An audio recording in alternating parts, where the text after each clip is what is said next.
So hi hello అందరికి welcome to RLR health. So ఈ రోజు మీ ముందరికి ఇంకొక ఇంపార్టెంట్ టిప్ తో వచ్చిన. సో జనరల్ గా మనలో చాలా మందికి యాసిడిటీ ప్రాబ్లమ్స్ అనేవి ఉంటాయి. సో ఈ యాసిడిటీ ప్రాబ్లమ్స్ మనం ప్రాపర్ గా మీల్స్ తీసుకోకపోవడం వల్ల వస్తుందా లేకపోతే ఇంకేదైనా రీజన్స్ ఉన్నాయా అనేది ఈ రోజు మనం తెలుసుకుందాం. సో మనలో చాలా మంది వీకెండ్ వచ్చిన ఫంక్షన్స్ కి వెళ్ళిన అకేషన్స్ ఉన్నా గానీ మసాలా ఫుడ్స్ ఎక్కువగా తింటాము. సో మాక్సిమం నాకు తెలిసి అందరూ ఆ రోజు 2 మీల్స్ తీసుకుంటారు, బ్రేక్ఫాస్ట్ లంచ్. సో డిన్నర్ కూడా చేస్తారు కానీ లైట్ ఫుడ్ తో డిన్నర్ ని ఎండ్ చేస్తారు. ఎందుకు అంటే మనం excess amount of masala food తీసుకుంటాం ఆ టైంలో. మీరు ఎక్కడికైనా ఫంక్షన్స్ కి వెళ్ళినా లేకపోతే ఇంట్లో ఫంక్షన్ ఉన్నా గానీ మాక్సిమం నాన్ వెజ్ గానీ లేకపోతే వెజ్ అయినా కూడా ఎక్కువ మసాలా కర్రీస్ ని మనం ప్రిఫర్ చేస్తాం. సో ఆ టైంలో మనకి ఏమైతుంది అంటే ఆ ఎక్సెస్ అమౌంట్ ఆఫ్ మసాలాస్ వల్ల మన డైజెషన్ అనేది అంత ప్రాపర్ గా జరగదు. సో నేను చెప్తుంది ఏంటి అంటే యాసిడిటీ మనం ప్రాపర్ గా మీల్స్ తీసుకోవడం వల్లనే కాకుండా ఎక్సెస్ అమౌంట్ ఆఫ్ మసాలాస్ తీసుకోవడం వల్ల కూడా మనకు యాసిడిటీ వస్తుంది. సో దీని వల్ల మనకు ఆకలి అనేది వేయదు.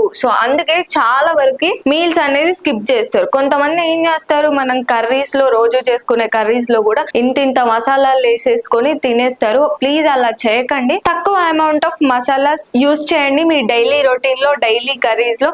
ఎప్పుడో ఒకసారి అంటే ఈజ్ ఫైన్, వీకెండ్స్ లో లేకపోతే ఫంక్షన్స్ లో కానీ రోజు ఎవరైతే ఎక్సెస్ అమౌంట్ ఆఫ్ మసాలాస్ వేస్తున్నారో సో దాని వల్ల యాసిడిటీ ప్రాబ్లం అనేది వస్తుంది. సో మనకి ఇంకొకటి ప్రాపర్ గా మీల్స్ తీసుకోకపోతే కూడా యాసిడిటీ అనేది వస్తుంది. ఈ రెండిటిని మాక్సిమం అవాయిడ్ చేయండి. ఒకటి మసాలాస్, ఇంకొకటి టైం కి తినకపోవడం. సో మీరు టైం కి ప్రాపర్ గా మీల్స్ తీసుకుంటే యాసిడిటీ ప్రాబ్లం అనేది ఉండదు. సో మీరు ఈ టిప్స్ ని ఫాలో అవుతున్నారని అనుకుంటున్నాను. మరిన్ని హెల్త్ అప్డేట్స్ కోసం చూస్తూనే ఉండండి RLR హెల్త్. వీడియో నచ్చితే లైక్ చేయండి, షేర్ చేయండి, సబ్స్క్రైబ్ చేయండి.